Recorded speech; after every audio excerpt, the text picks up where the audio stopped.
Okay, I'm back, bro. Something dumb happened, bro. Something so fucking dumb happened. Oh my god, bro. That shit pissed me off, bro. You know when you have something on the... Bro, you know, like, when you have a schedule for something and then some dumb shit happens and it fucks it over? Oh my god, bro.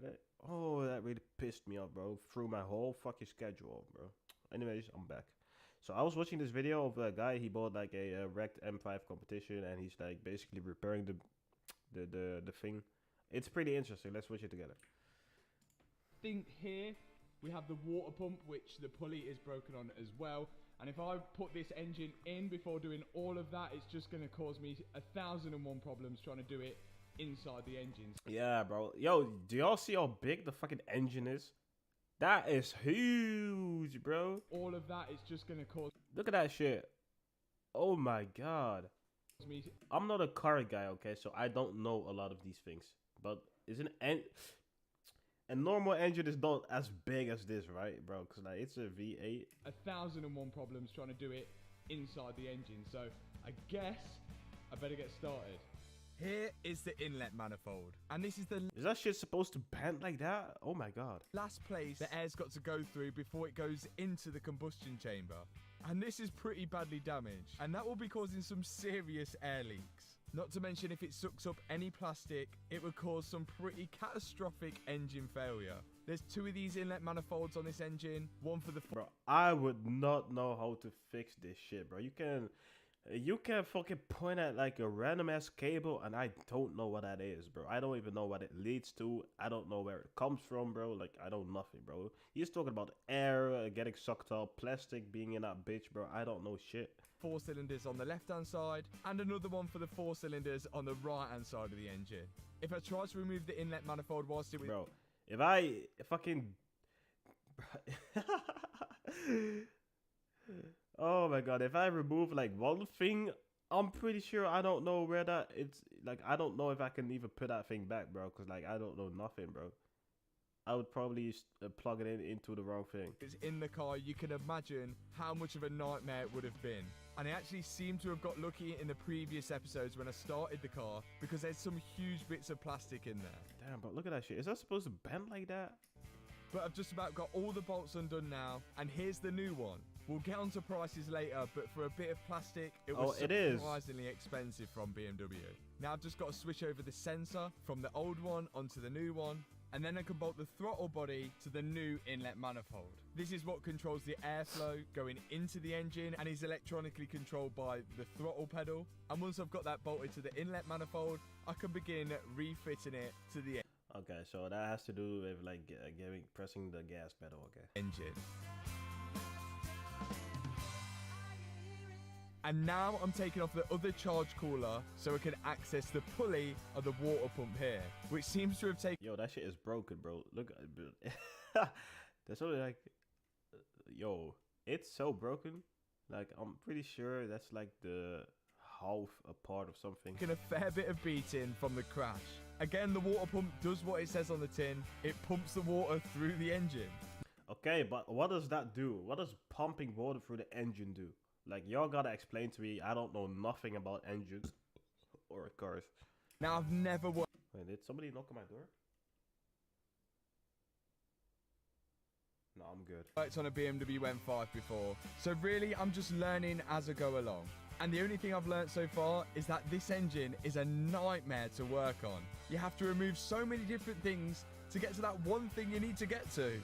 Water pump is off. This just looks like a lot of stress. And here's the water pump, and we're only changing this just because of that plastic pulley there.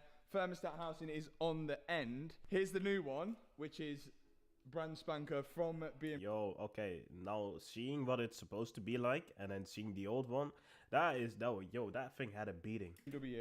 And that's it. I can't imagine there'd be any reason why you'd ever change this in a car. It doesn't look like a serviceable thing, but let's get this on, and I think the rest we should be able to do in the car before some compulsory upgrades. You're right.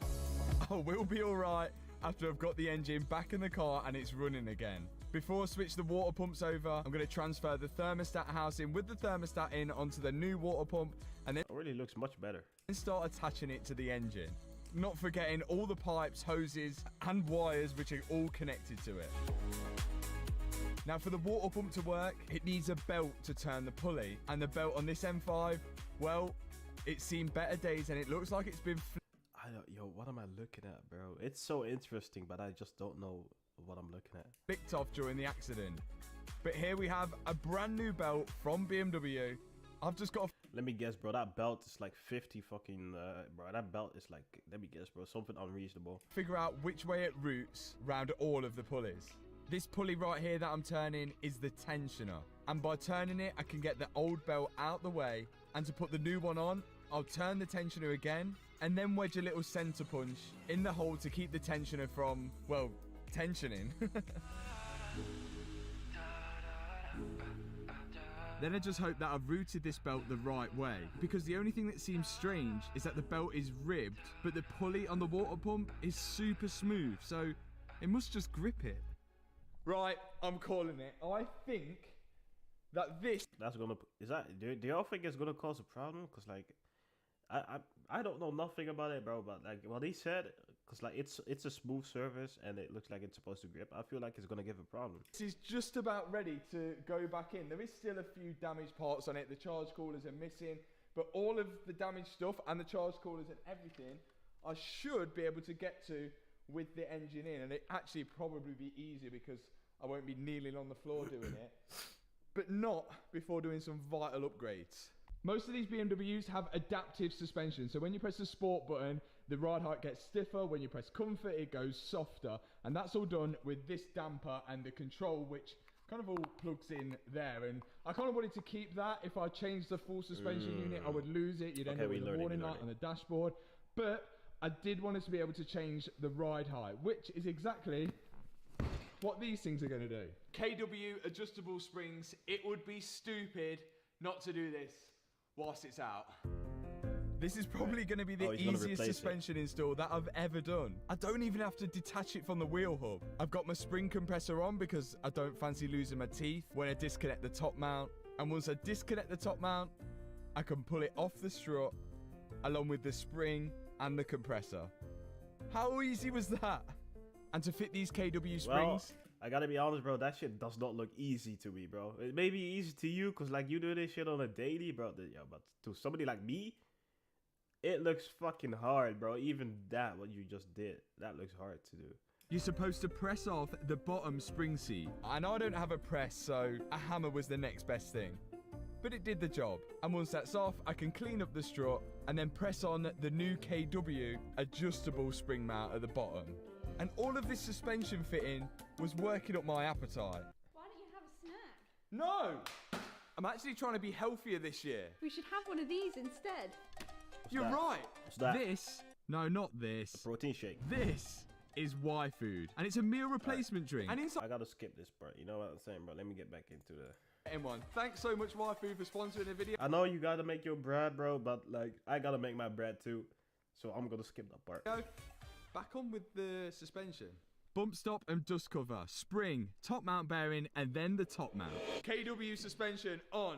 Next modification, which is not needed, but it's almost a necessity whilst we've got it out. The downpipes, we're going to be changing these for better ones. And shout out to Evolve Automotive for sorting us out with these, because these are going to make it from a 9 out of 10 to a 10 out of 10. That looks expensive as hell. Catless downpipes, and I believe as well OPF delete. So on European cars, you've got these horrible OPF filters which make the car just like a... Yeah, what would you say? They make it sound rubbish. But these are going to fix that for me. Okay, let's put this on.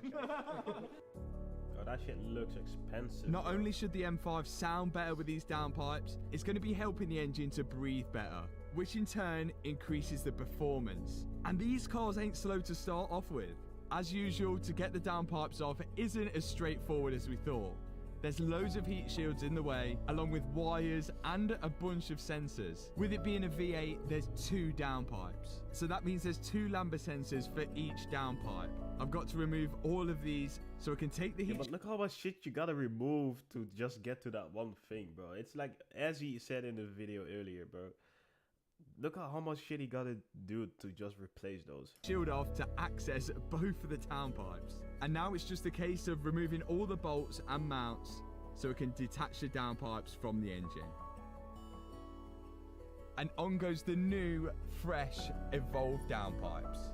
This job wasn't the easiest doing it with the engine off the car, so I can only imagine what this would have been like if the engine was in. So it should be saving a lot of time here. That took a lot longer than first anticipated, and this would have been horrible to do with the engine in the car. The only thing that we are kind of stuck with now are these probes here, which sat in the OPFs, and there must have been some sort of OPF sensors because they are electrically plugged in here, but we don't have any OPFs anymore. So I can only assume that this has got to be coded off the car. But luckily, we've got Malibu Performance for that, so we should be able to get it tuned instantly. But it'll be interesting to see what happens when we run it without these OPF sensors in. For now, what even is a OPF sensor? We're about ready to get the engine in. First step is to get the engine and gearbox into position. And with 3 of us, it shouldn't be too hard to push it into place.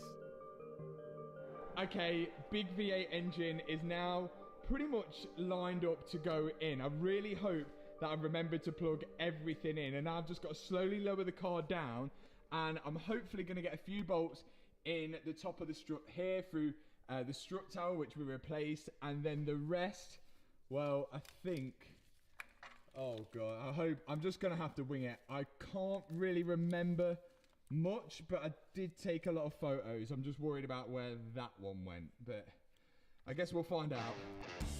Oh, I don't even know what that is. So I'm on my own for this job, but that shouldn't be an issue because all I've got to do is lower the ramp into place, and if I can get 1 bolt to hold the subframe to the car, then I should be able to line everything up off that. And I actually managed to do it, but I still haven't got the gearbox mounts in. It's just being held up with this huge jack. So I'm going to crawl under the car and line up all the bolts and get... Yo, imagine imagine being under there and that shit just fucking... It like falls, like it slams on your head or some shit, you know? I know it makes no sense, but like I've seen like a video. It wasn't like an actual video. It wasn't like in the real life video. It was like more like a movie type clip. And like somebody was laying under the car and then the thing broke, and which made the car fall, like, and he like, bro, and he was stuck under the car, bro. Imagine, bro, do y'all think like these mechanics be thinking about that sometime and laying under there? They'll be like, oh bro, I hope this shit don't fall on my head. Get them in to hold the gearbox to the frame of it. And now the engine is fully supported to the car. So that means I can remove the engine mount and the car can go in the air. And as I can get underneath the car now, I can tighten up all the subframe bolts and then start on the electrical connections. Like the ground wire for the gearbox here, then connecting the prop shaft up to the gearbox. There's 3 bolts which hold that in, and then there's 2 supporting bolts which hold the prop shaft to the car, and it's starting to come together. There's one last thing though, the steering rack.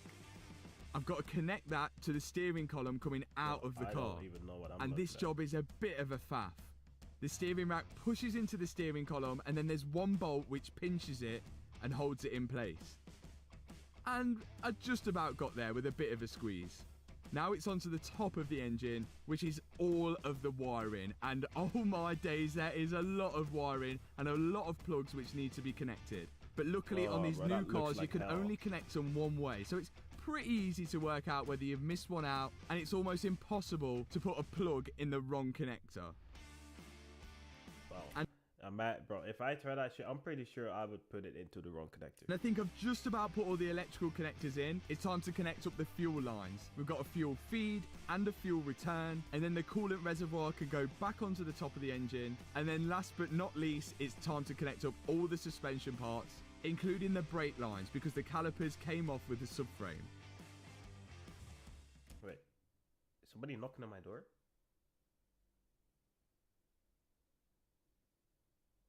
Hold on, bro. I gotta check something.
Man, cut, bro. There was nobody knocking on my door, bro.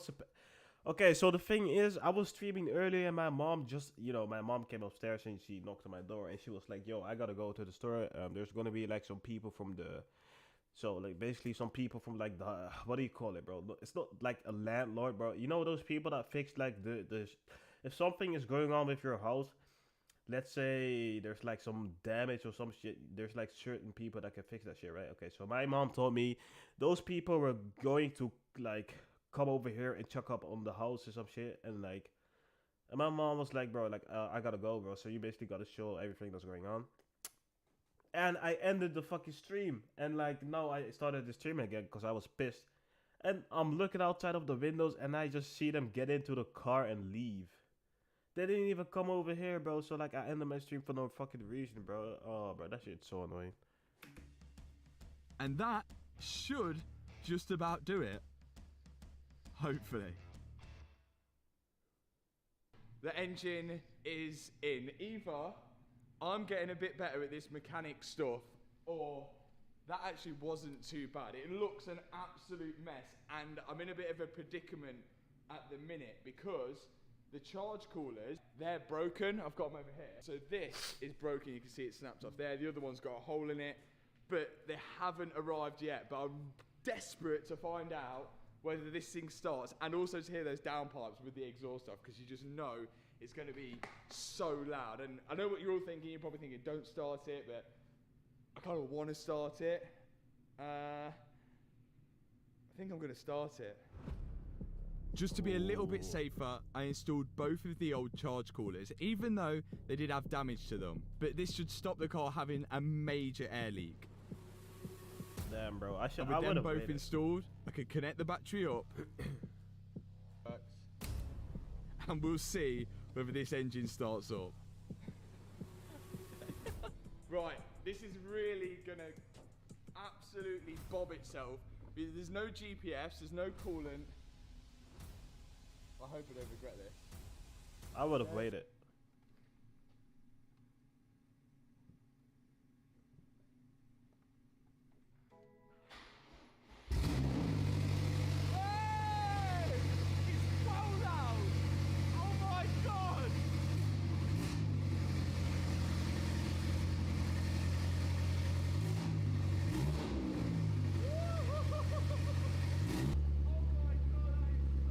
That sounds so nice, bro. Yo, I can't wait till I make it, bro. If I escape the Matrix and like if I become a big Twitch streamer, bro, like the first car I'm gonna cop myself is like a M3 F80, bro. I know this video is about an M5, but like, bro, the M3 F80 is so nice, bro. Like I need me one of those, bro. But first, like I'm always on the grind, bro. Like, okay, I know like this has nothing to do with the video, but seeing like expensive cars is like motivation to me, bro. It makes me like want to grind. Oh shit, that voice crack. It makes I'm sick. My bad. It makes me want to grind, bro. It really makes me want to grind, bro. So I can like buy myself one of those cars, bro. Like, and the M3 F80 is like, oh, that car is so fucking nice, bro. I need me one of those, bro. I really need me one of those. Belt looks good. Engine looks good. First time as well.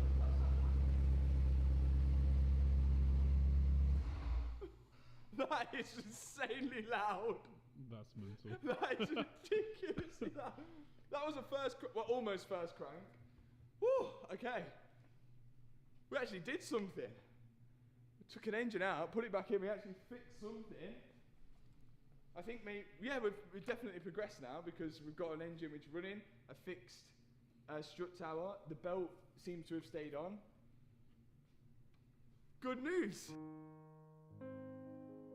Progression at its finest. Although we still got the rear springs to install. Started from the But bottom. let's have a now, price here. update on how much it's cost to get to this point. The intake manifold. 620. I knew it, bro. I knew it, bro. Those parts, they just look expensive. There's no way you can get something like that for a cheap price. Pounds. And it was plastic. Then we move on to the water pump, which cost me 300. I knew it, bro. I fucking knew it. Fan belt. £53. bringing the total repair bill so far to £1,346. That's only but for that's the... without. Okay, so now imagine, bro. That's what the actual parts are like. That's what the actual parts cost. Okay. Now imagine the fucking. Now imagine that you also gotta pay for the service. You know what I'm saying? So like, you pay for the parts and then you gotta pay like the hourly fucking wage or whatever it's called in English. My bad. Out the upgrade parts. Right, here we go. 1, is it going to be in the centre? 2, is it going to hold the weight of the car? If we can drive this outside after this, then we've performed miracles. Bit of play on 3 fingers.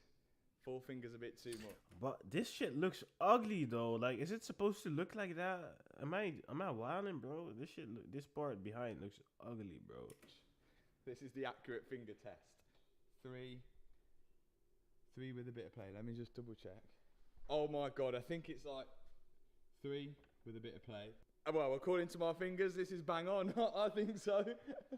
Just need it all tracking up. So far, it seems the new strut tower was a success. All seems to be in the right place. But I was dying to see if the M5 went in gear and I could drive it out the unit. Every time you videos me, we're bodging something.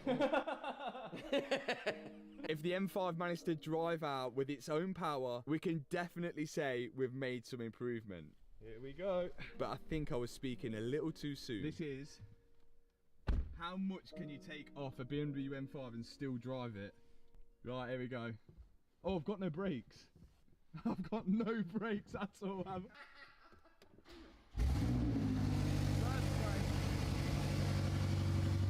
Right. Now, although the car would start, I couldn't get it to go in gear. It wouldn't come out of park.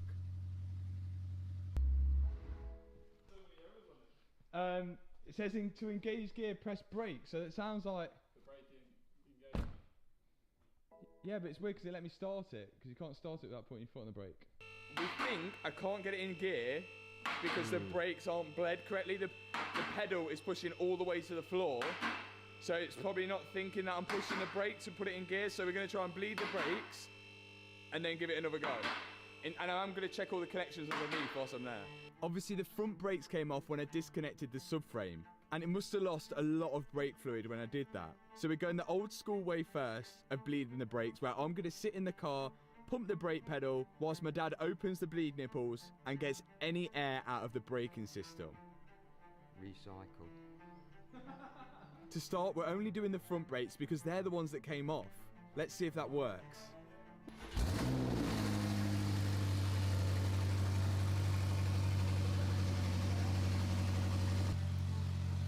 Despite us bleeding the brakes, I still had no brake pedal. It was pushing all the way to the floor, and I still couldn't get it in gear. This is very new and, again, probably over-engineered.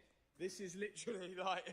So normally on a brake system, you'd have 4 brake lines coming out the master cylinder, one going to the front right, front left, back, and the other back as well. But this one has 6... There's 2 extra brake lines which are going down and into this ABS module here, and it seems all the air in the braking system is ending up in these brake lines here, which are going into that ABS module. And it seems the only way to bleed that is to plug in a computer. I don't know whether mine will do it, the Autel will do it. They use something called ISTA, but I'm going to see if that computer will do it, and it will like self-bleed almost, I think. So, going to give that a go. But if we can't bleed the brakes, we can't put it in gear because it seems that the brake pedal is on a pressure sensor. So unless you've got pressure on the brakes, it won't recognise that your foot's on the brakes to put it in gear.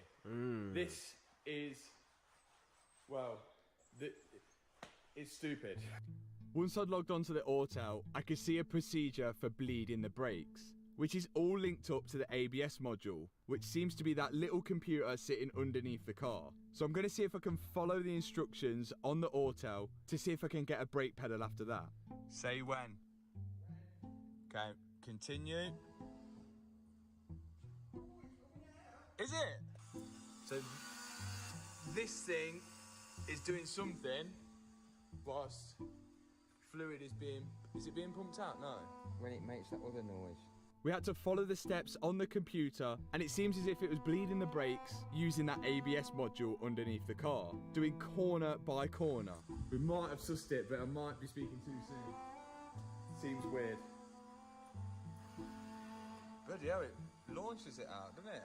Now, it said on the computer that we're supposed to have pressure going into the master cylinder. So we used this pump and then almost plunged the hole. As of course, we didn't have the right kit for it, but we'll soon find out whether that works. Service completed. Can I press it? Yeah. To the floor. You're joking? No. Really? Wait, no so did it work? Really? Yeah. What the What on hell? What the hell? Wow. Brilliant. So me and my dad did the procedure over and over again. I think we did it 4 times, in fact. Just to try and get as much air out of the system as possible. And we got to the point where there was not one single air bubble coming out the calipers. But still, nothing. Like nothing.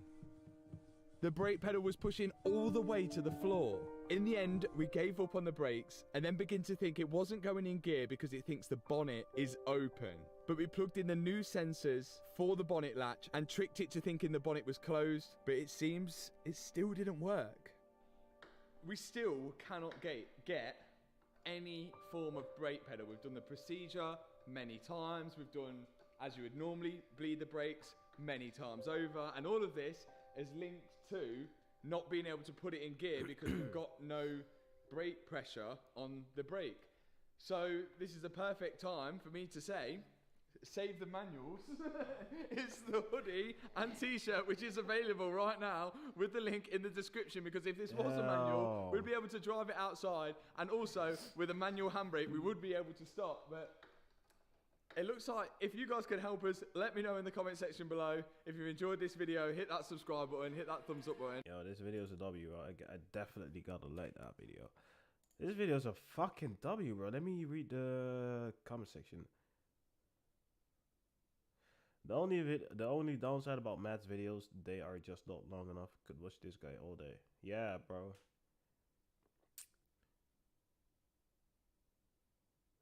Bro, that M5 is loud, bro. That M5 is. Should I watch the second part? Actually, I can't. Oh shit! I got an appointment, bro. I still gotta go to the barber. I totally forgot about that shit. I still gotta go to the barber. Yeah, my appointment is in like 30 minutes, so I'm not gonna make it.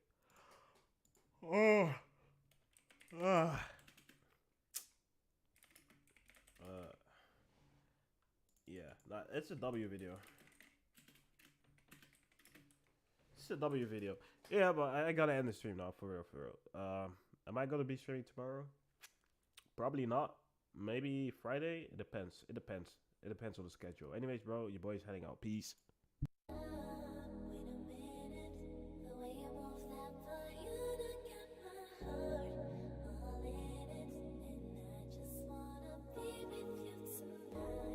Please.